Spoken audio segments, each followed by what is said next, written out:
Well, most of our in-service use of force and defensive tactics training now is scenario-based. We have a facility that we've dedicated specifically for that. We have the ability to modify that environment and keep it controlled and safe. The purpose behind doing scenario-based training is we want to make the training as close to reality as we possibly can while maintaining a reasonable level of safety to minimize officer injuries during that training process. The critical thing with any training involving those types of issues is going to be to try and create a framework that an officer can use in decision making in the field. When anyone is under stress, their ability to do cognitively complex tasks such as decision making is reduced. And so by creating and working officers through common scenarios, we give them a framework to work within so that they can do the physical tasks without really having to think much about them. And that gives them more brain power, essentially, to make decisions and make the appropriate decisions based on what's presented in front of them and what might change throughout the scenario. We have a big range of scenarios, and what we'll either go from high intensity, where you have somebody who's just been shot, for instance, and suspect is nearby, and we're looking at, is the officer going to do something where they're going to chase after the suspect, or if they're going to sit with the victim and wait for backup to arrive, because that's really what the safest way would be. But we'll also go to the de-escalation side of things, where maybe we'll have a mental health situation where they could have a weapon, but we put some barriers. We want to see the officer, use barriers so that they can talk to them longer, where the person with that mental health crisis isn't as much of a threat to them because there's barriers between them, rather than closing the distance and getting in close quarters with them and forcing something. So those are just two far ends of that spectrum, where we want to see that de-escalation, but we also want to see that cognitive reasoning under split-second decisions, and see that they make the right decisions, so that in the real world they don't make those decisions. I wouldn't call it poor decisions, but you can make better decisions, and that's a lot of the stuff that we do. I think a lot of these scenarios make you think on your feet and go through things that you might not encounter every day. So being able to go through them and see what you could have done differently helps you on the street.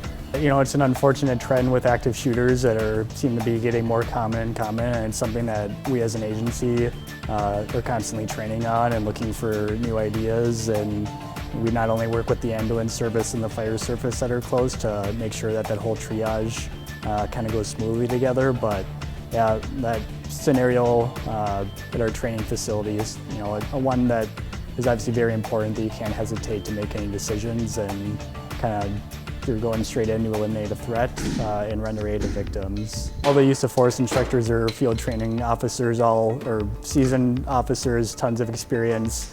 So from a new guy to be able to learn, from them, everything at that point is awesome, because they're really dedicated to not only teaching it, and it's something that they know very well. There was a few firearms scenarios that we did.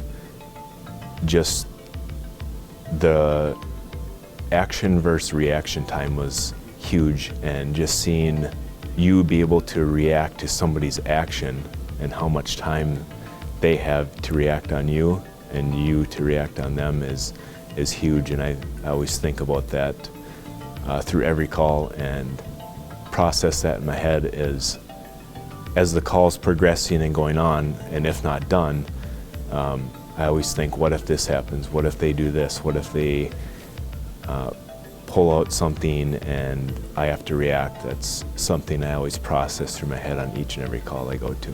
Firearms. So obviously the importance is that we want to qualify people on the sidearm and the rifle and the less lethal shotguns so that they can accurately shoot. But we also go through shoot, don't shoot type scenarios. We want to make sure that when they even draw their gun, that they're doing it with that mindset that fingers off the trigger. You don't put your finger on the trigger until you're ready to shoot whatever you're pointing at.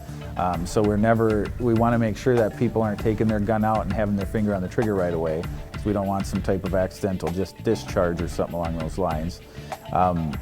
But we're also incorporating things like shooting from prone positions, kneeling positions, one-handed shooting. What if your strong arm is shot and you have to shoot with your weak arm?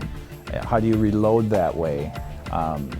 So we incorporate a lot of different things because if you ever get into some type of situation where you're in an officer-involved shooting and something like that happens, we want them to survive. We want to minimize as much collateral damage as possible. And it's the same thing with the squad rifle, saying, when is a good time to take out that squad rifle? When is a good time to take out that less lethal shotgun? We go over the policies and procedures related to those so that they have a very good foundation and understanding on how to use them and when to use them. And with the use of force aspect of it, when we're doing takedowns, kicks, strikes, even down to escorts and de-escalation, we incorporate all that into that so that it's the same kind of concept as with firearms, is that you want them to have that foundation and that confidence when they go and deal with somebody that might be unruly, who's angry, pacing around, wanting to fight people, that they have that confidence to try to de-escalate that situation. And if it doesn't, and if it gets to the point where somebody's attacking them, that they have the tools necessary, that they don't have to escalate it any more than that they have to. And the better foundation they have, even with like hand-to-hand type combat stuff, the less likely they'll have to escalate that force. Ultimately, we need to make sure that officers are going to be safe and that they can protect others, and when we do have to use force, that we're doing it not only in a constitutionally correct context, but that we're also minimizing the amount of force that we have to use in order to effect that control or defense.